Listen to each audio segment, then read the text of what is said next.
ಪ್ರೀತಿಯ 9ನೇ ತರಗತಿ ಮಕ್ಕಳೇ, ಇಂದು ನಾವು ಪಾಠ ಸಂಖ್ಯೆ 6 ಪಾಠದ ಹೆಸರು ಚಿರಪುಂಜಿಸೆ ಆಯಾ ಹೂಂ ಪಾಠವನ್ನು ನೋಡೋಣ. ಪಾಠ ಸಂಖ್ಯೆ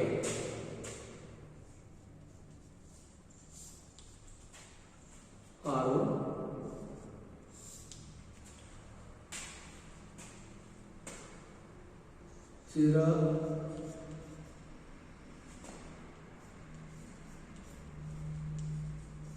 चिरपुंजी से आया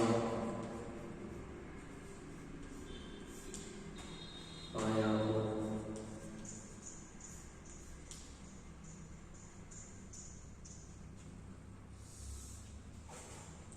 यत्र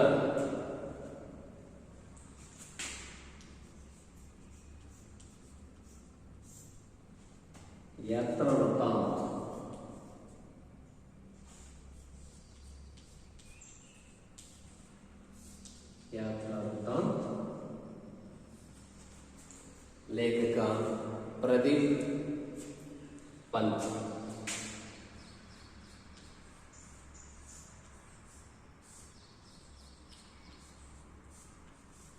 प्रदीप पंत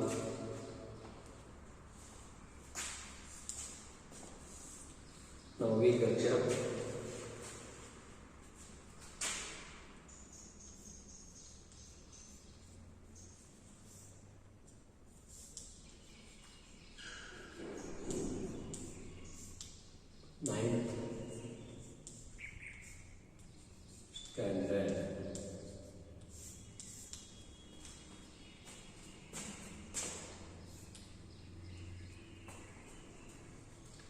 मकड़े चिरपुंज से आया हूँ, यहाँ यात्रा वृत्तांत प्रदीप पंत जी के बारे में पाठ पढ़ता हूँ.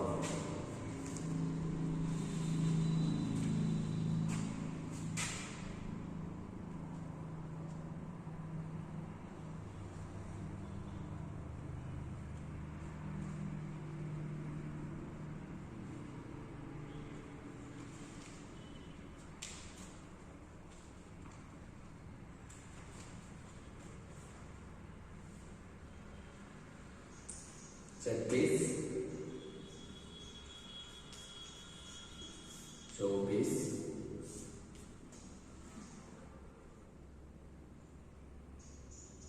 1900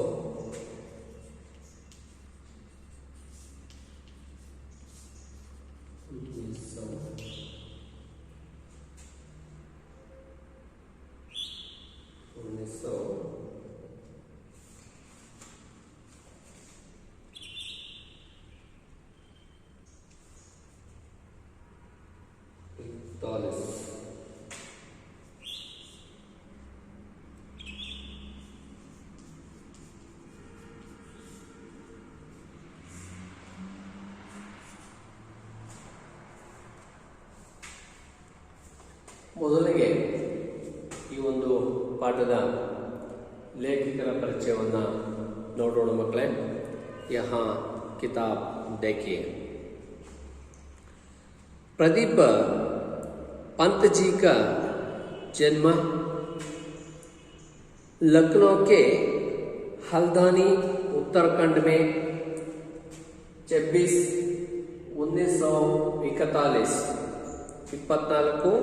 अप्रैल 1941 को हुआ. पंत जी के अब तक 6 उपन्यास प्रकाशित हुए हैं.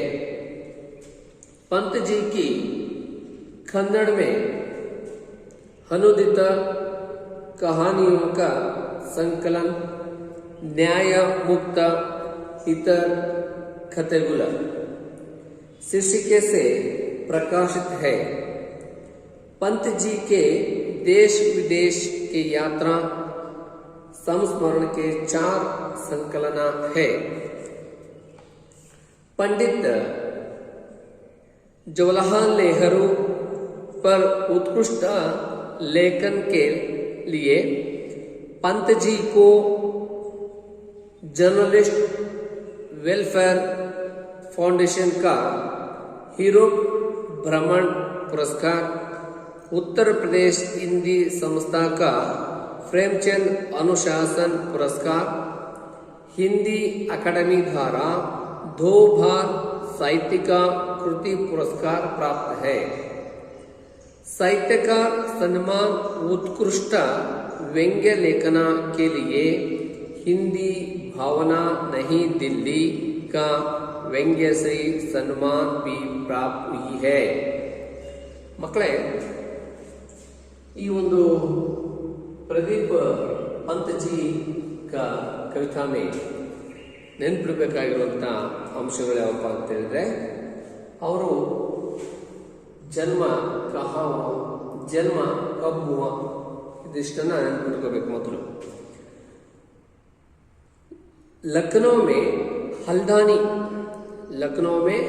हल्दानी उत्तराखंड में ಹಲ್ದಾನಿ ಲಕ್ನೋದ ಹಲ್ದಾನಿ ಅನ್ನೋ ಒಂದು ಸ್ಥಳದಲ್ಲಿ 24 ಏಪ್ರಿಲ್ 1941ರಲ್ಲಿ ಜನಿಸ್ತಾರೆ. 1941 ಅಂತೇಳಿ ಇಷ್ಟು ಅವರ ಒಂದು ಜನನ ಆಗಿರುತ್ತೆ. ಮಕ್ಕಳೇ, ಪಂಚಿಕೆ 6 ಉಪನ್ಯಾಸ ಪ್ರಕಾಶಕೀಯ 6 ಉಪನ್ಯಾಸಗಳನ್ನ ಅವರು ಇಲ್ಲಿ ಬರೆದಿದ್ದಾರೆ. पंची की कन्नड़ में अनुदित कहानियों का संकलन, ಕನ್ನಡದಲ್ಲಿ ಒಂದು ಸಂಕಲನವನ್ನು ಕೂಡ ಅವರು ಬರೆದಿದ್ದಾರೆ. ನ್ಯಾಯಮುಕ್ತ कोयगुल कथेगुलु शीर्षिका से प्रकाशित है. पंत जी के देश विदेश को यात्रा स्मरणों के 4 संकलन, इವರು 4 ಸಂಕಲನಗಳು ಅಂದರೆ ಪ್ರವಾಸ ಕಥನಗಳನ್ನ ಬರೆದಿದ್ದಾರೆ. पंडित जवाहरलाल नेहरू पर उत्कृष्ट लेखक ने पंत जी को जर्नलिस्ट वेलफेयर फाउंडेशन का हीरो भ्रमण पुरस्कार, उत्तर प्रदेश हिंदी संस्थान का प्रेमचंद अनुशासन पुरस्कार, ಇವಿಷ್ಟು ಅವರು ಸಿಕ್ಕಂತಹ ಪುರಸ್ಕಾರಗಳು ಆಗಿರ್ತವೆ. ಮಕ್ಕಳೇ, साहित्यिक कृषि पुरस्कार प्राप्त है.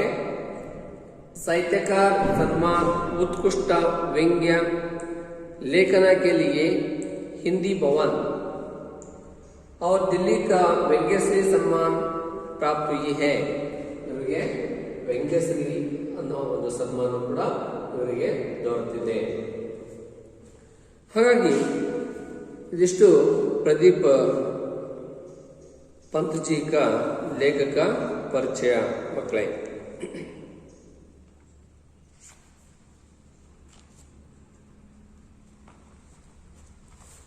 यहाँ आशय देखिए. यात्रा से प्रादेशिक ज्ञान प्राप्त होता है. लोगों के रहना सहना, प्राकृतिक दृश्यों का सौंदर्य आदि का प्रत्यक्ष अनुभव मिलता है. इस पाठ द्वारा छात्र चिरपुंजी का परिचय प्राप्त कर सकते हैं. ಇಲ್ಲಿ ಒಂದು ಪ್ರಾದೇಶಿಕ ಜ್ಞಾನ ಇರಬೇಕು, ಜೊತೆಗೆ ಲೋಗೋಂ ಕಿ ರಹನ ಸಹನ, ಜನಗಳ ಒಂದು ಒಡನಾಟ, ಪ್ರಾಕೃತಿಕ ದೃಶ್ಯೋಕಿ ಸೌಂದರ್ಯ, ಪ್ರಕೃತಿಯ ಸೌಂದರ್ಯವನ್ನು ನೋಡುವಂಥದ್ದು, ಅದನ್ನ ಸವಿಯುವಂಥದ್ದು. ಅವ್ರ ಪ್ರತ್ಯಕ್ಷ ಅನುಭವ ಮಿಲ್ತಾ ಹೈ. ಈಗ ನಾವು ಯಾವುದೋ ಟಿವಿಯಲ್ಲಿ ನೋಡಿರುವಂಥ ದೃಶ್ಯಕ್ಕೂ ಅಥವಾ ಮೊಬೈಲಲ್ಲಿ ನೋಡಿರುವಂಥ ದೃಶ್ಯಕ್ಕೂ ವ್ಯತ್ಯಾಸ ಇದೆ. ನಾವೇ ಖುದ್ದಾಗಿ ನೇರವಾಗಿ ಅಲ್ಲಿ ನೋಡಿರುವಂತಹ ಒಂದು ಅನುಭವ ನಮಗೆ ಆಗಿರುವಂಥದ್ದನ್ನ ಇಲ್ಲಿ ಪರಿಚಯ ಈ ಒಂದು ಪಾಠದ ಮುಖಾಂತರ ಲೇಖಕರು ಹೇಳ್ತಾ ಹೋಗ್ತಾರೆ. ಹಾಗಾಗಿ इस पाठ द्वारा छात्र चिरपुंजी का परिचय प्राप्त कर सकते हैं. ಹಾಗಾಗಿ ಇಲ್ಲಿ ಒಂದು ಚಿರಪುಂಜಿ ನಾವು ಎದಕ್ಕೆ ಪ್ರಸಿದ್ಧಿ ಮಕ್ಕಳೇ, ಇದು ಅತಿ ಹೆಚ್ಚು ಒಂದು ಮಳೆ ಬೀಳುವಂಥ ಒಂದು ಸ್ಥಳ ಅಂತೇಳಿ ಕರಿತೀವಿ. ಹಾಗಾದರೆ ಈ ಚಿರಪುಂಜಿ ಸೆ ಆಯಾ ಹೂಂ, ಹಾಗಾದ್ರೆ ಹೇಗೆಲ್ಲ ಒಂದು ವಾತಾವರಣ ಇದೆ, ಹೇಗೆಲ್ಲ ಅಲ್ಲಿ ಒಂದು ಪರಿಸರ ಇದೆ, ಅಲ್ಲಿನ ಸೌಂದರ್ಯ ಹೇಗಿದೆ ಅನ್ನೋದನ್ನ ಈ ಪಾಠದ ಮುಖಾಂತರ ತಿಳ್ಕೊಳ್ಳೋದಕ್ಕೆ ಪ್ರಯತ್ನವನ್ನು ಮಾಡೋಣ ಮಕ್ಕಳೇ. ಯಹಾ ಕಿತಾಬ್ ದೇಖಿಯೇ.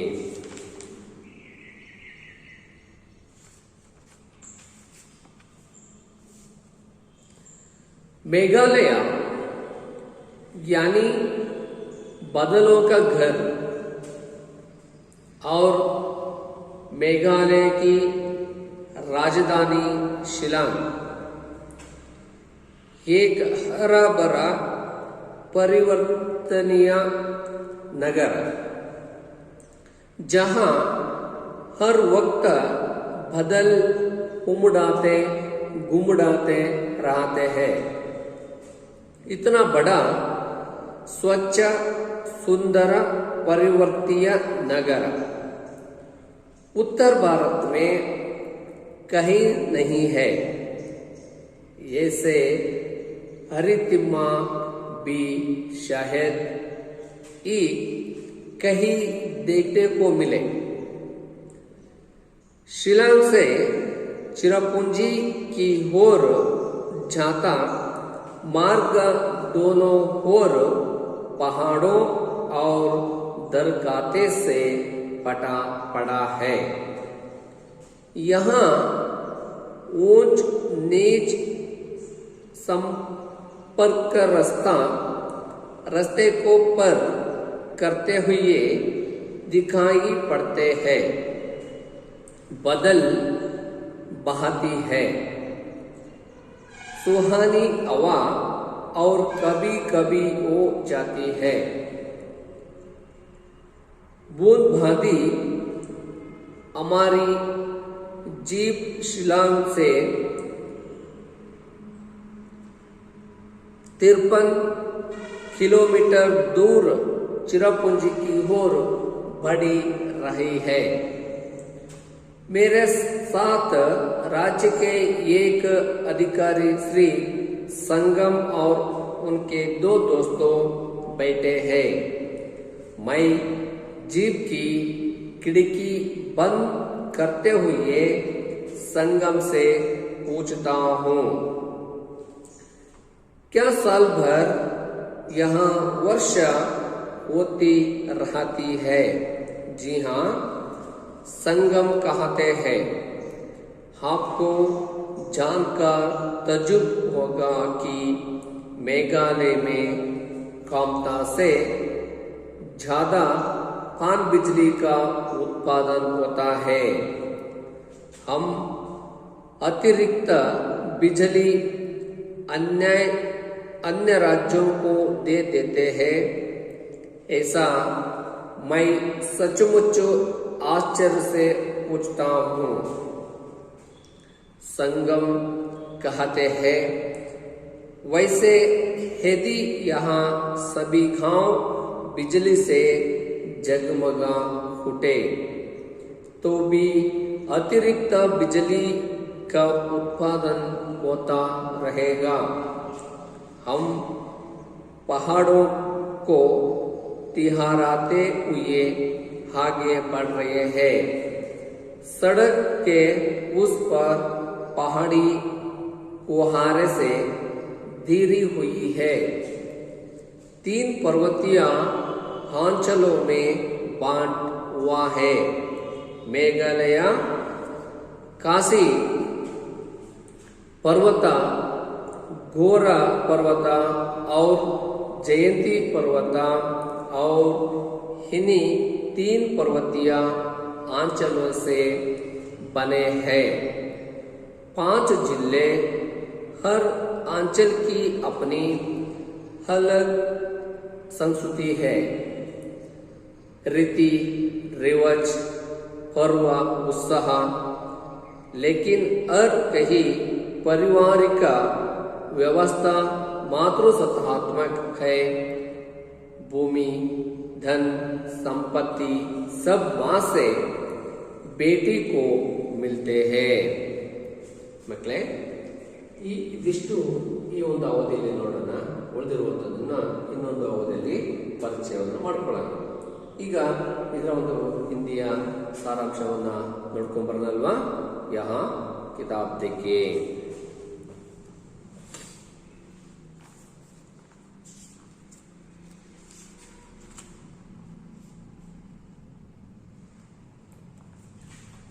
बाद में शब्दार्थ देखिए. शब्दार्थ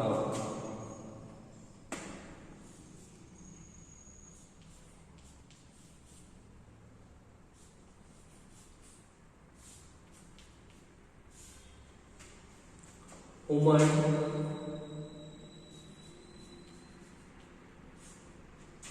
गुमड़,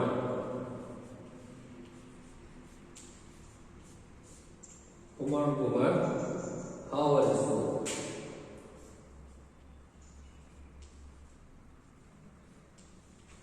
ಆವರಿಸು. ಹರಿತಿಮ್ಮ, ಹರಿತಿಮ್ಮ. ಹಸಿರು ಬಣ್ಣ,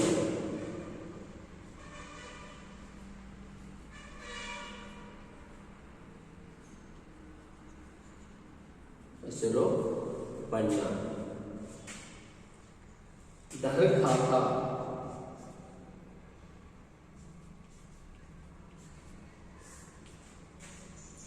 ದರಖಾತ ಮರ, ದರಖಾತ ಮರ. ಬೂಂದ್ ಬಂದಿ, ಬೂಂದ್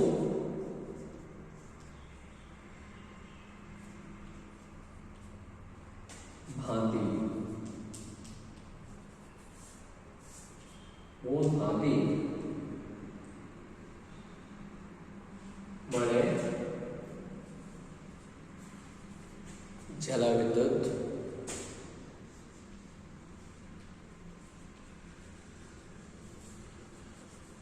जल विद्युत. ಈ ಒಂದು ಸನ್ನಿವೇಶದ ಶಬ್ದಾರ್ಥಗಳು ಆಗಿರುತ್ತವೆ ಮಕ್ಕಳೇ. यहाँ देखिए.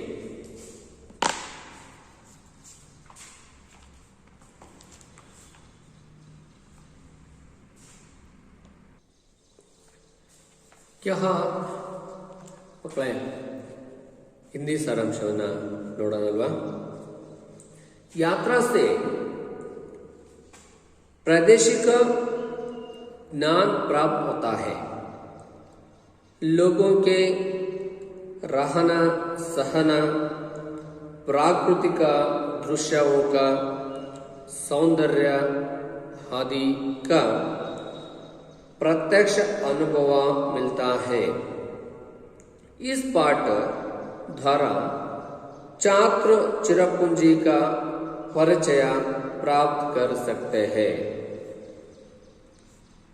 मेघालय यानी बादलों का घर और मेघालय की राजधानी शिलांग एक हरा भरा पर्वतीय नगर जहां हर वक्त बादल उमड़ाते गुमड़ाते रहते हैं.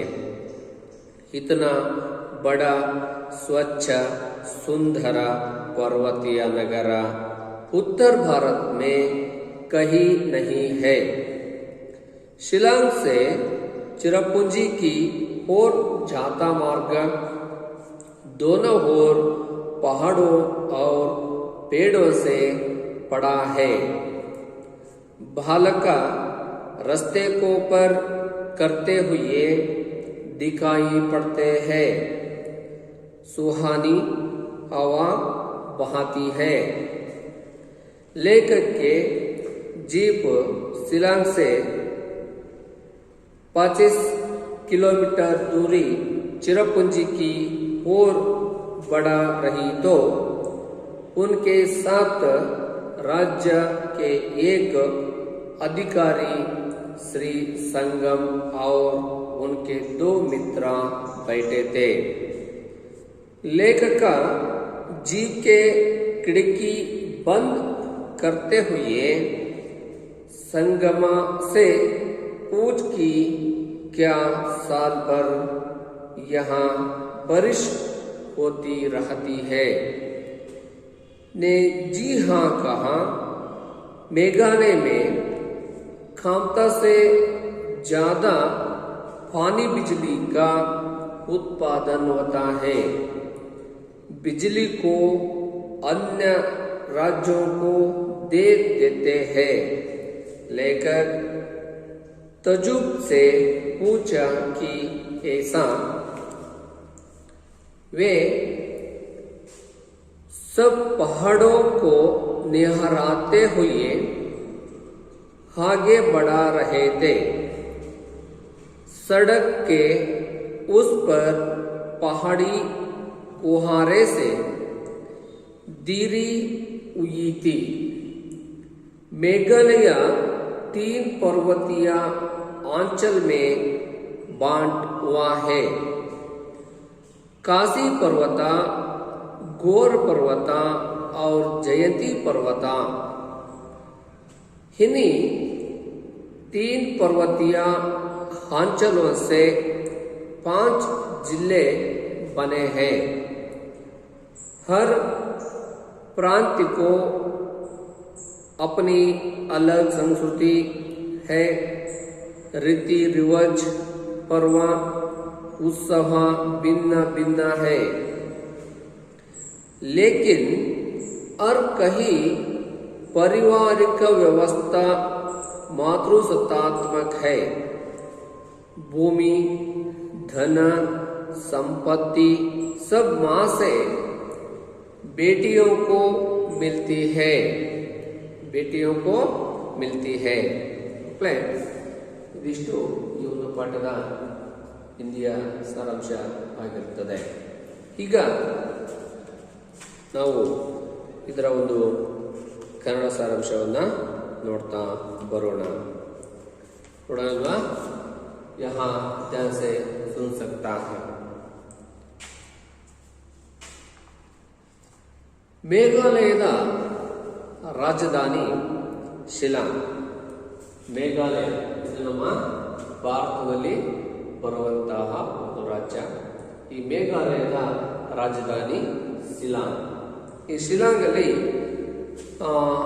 ಹಚ್ಚ ಹಸಿರಿನಿಂದ ಕೂಡಿರುವಂತಹ ಪರ್ವತೀಯ ನಗರ. ಇದು ಹೇಗಿದೆಯಪ್ಪ ಅಂತ ಹೇಳಿದ್ರೆ ಹಚ್ಚ ಹಸಿರು, ಯಾವ ಕಡೆ ಕಣ್ಣಾಯಿಸಿದ್ರು ಕೂಡ ಆ ಕಡೆ ಒಂದು ಭಾಗದಲ್ಲಿ ಹಸಿರಾಗಿರುವಂತಹ ಒಂದು ಪರಿಸರ ನಮಗೆ ಕಾಣುತ್ತಿದೆ. ಜೊತೆಗೆ ಅದು ಒಂದು ಪರ್ವತಗಳ ನಗರ. ಪರ್ವತಗಳ ಸಾಲು ಅತಿ ಹೆಚ್ಚು ಅಲ್ಲಿ ಕಂಡು ಬರುವಂತಹ ಒಂದು ರಾಜ್ಯ. ಯಾವಾಗಲೂ ಕೂಡ ಮೋಡಗಳಿಂದ ಆವರಿಸಲ್ಪಟ್ಟಿರುತ್ತದೆ. ಯಾವಾಗಲೂ ಕೂಡ ಮಳೆ ಈಗ ಬೀಳುತ್ತೇನೋ ಅನ್ನೋ ಒಂದು ಪರಿಸ್ಥಿತಿಯಲ್ಲಿ ಆ ಮೋಡಗಳು ನಮಗೆ ಗೋಚರಿಸ್ತಾ ಇರ್ತವೆ. ಇಷ್ಟು ದೊಡ್ಡದಾದ ಸ್ವಚ್ಛ ಸುಂದರ ಬಹಳ ಸ್ವಚ್ಛವಾಗಿರುವಂಥ ನಗರ.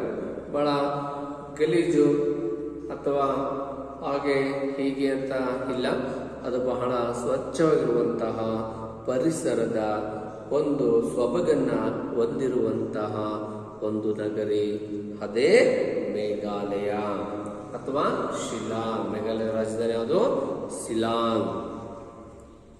ಭಾರತದ ಉತ್ತರ ಭಾರತದಲ್ಲಿ ಮತ್ತೆ ಯಾವುದೇ ಇಲ್ಲ ಇಷ್ಟು ಹಚ್ಚ ಹಸಿರು ಬಹುಶಃ ಇಲ್ಲಿಯೂ ನೋಡಲು ಸಿಗದು.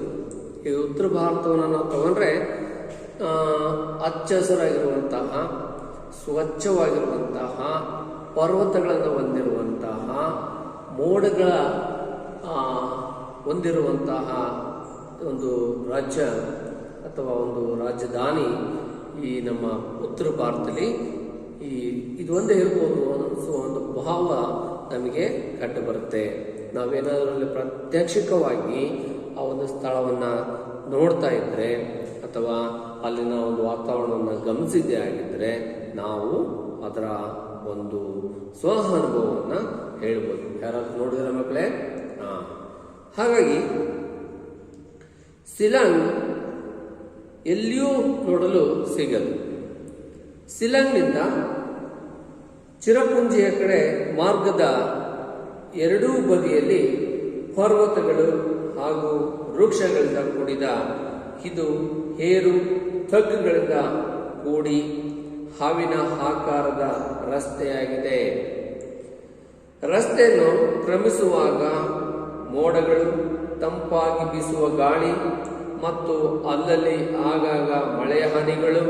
ನೋಡಿ, ಇಲ್ಲಿ ಸ್ವಲ್ಪ ಶಿಲಾಂಗದ ಚಿರಪುಂಜಿಯ ಒಂದು ಕಡೆ ಮಾರ್ಗದ ಎರಡೂ ಬದಿಯಲ್ಲಿ ನಾವು ಹೊಡ್ತೀವಿ ನಾವು ಆ ಒಂದು ಭಾಗದಲ್ಲಿ, ಆ ರಸ್ತೆಯ ಎರಡೂ ಬದಿಯಲ್ಲಿ ಹೆಂಗಿದೆ, ಒಂದು ತಗ್ಗುಗಳಿಂದ ಹಾಗೂ ಹಾವಿನ ಆಕಾರದಲ್ಲಿರುವಂಥ ರಸ್ತೆಗಳು. ಹೇಗಿದೆ ರಸ್ತೆಗಳು? ಹಾವಿನ ಆಕಾರದಲ್ಲಿ ರಸ್ತೆಗಳು ಅಲ್ಲಿ ಕಂಡು ಬರ್ತವೆ. ಆ ರಸ್ತೆಯನ್ನ ಕ್ರಮಿಸುವಾಗ, ಆ ರಸ್ತೆಯಲ್ಲಿ ಹೋಗುವಾಗ ಅಲ್ಲಿ ತಂಪಾದ ಮೋಡಗಳು, ತಂಪಾಗಿ ಬೀಸುವಂತ ಗಾಳಿ, ಮತ್ತೆ ಅಲ್ಲಲ್ಲಿ ಆಗಾಗ ಬೀಳುತ್ತಿರುವಂತ ಮಳೆಯ ಹನಿಗಳು ನಮಗೆ ಕಂಡು ಬರ್ತವೆ ಅಂತೇಳಿ ಲೇಖಕರು ಸ್ವ ಅನುಭವ ಯಾತ್ರಾ ಒಂದು ವೃತ್ತಾಂತದಲ್ಲಿ ನಿಮಗೆ ಒಂದು ಪರಿಚಯವನ್ನ ಮಾಡ್ತಾ ಇದ್ದಾರೆ ಮಕ್ಕಳೇ. ಅವ್ರು ಹೇಳ್ತಾರೆ, ನಮ್ಮ ಜೀಪು ಶಿಲಾಂಗ್ನಿಂದ 53 ಕಿಲೋಮೀಟರ್ ದೂರ, ಶಿಲಾಂಗ್ನಿಂದ ಚಿರಪುಂಜಿ ಇರುವಂತ ದೂರ ಎಷ್ಟಪ್ಪ ಅಂದ್ರೆ 53 ಕಿಲೋಮೀಟರ್, ಅಲ್ಲಿಂದ ಅಲ್ಲಿಗೆ ಹೋಗುವಂತ ದೂರ. ಆ ಚಿರಪುಂಜಿಯ ಕಡೆ ಧಾವಿಸುತ್ತಿದ್ದೆವು. ನನ್ನ ಜೊತೆ ರಾಜ್ಯದ ಒಬ್ಬ ಅಧಿಕಾರಿ ಶ್ರೀ ಸಂಗಮ್ ಮತ್ತು ಅವನ 2 ಮಿತ್ರರು ಕುಳಿತಿದ್ದರು. ನೋಡಿ, 53 ಕಿಲೋಮೀಟರ್ ಅಲ್ಲಿ ಹೊರಡೋದಕ್ಕೆ ಲೇಖಕರು ಇದ್ದಾರೆ. ಆ ಲೇಖಕರ ಜೊತೆ ಒಬ್ಬ ಅಧಿಕಾರಿ ಸಂಗಮ್ ಮತ್ತೆ ಸಂಗಮ್ನ 2 ಜನ ಮಿತ್ರರು ಆ ಒಂದು ಜೀಪ್ನಲ್ಲಿ ಕೂತಿದ್ದಾರೆ.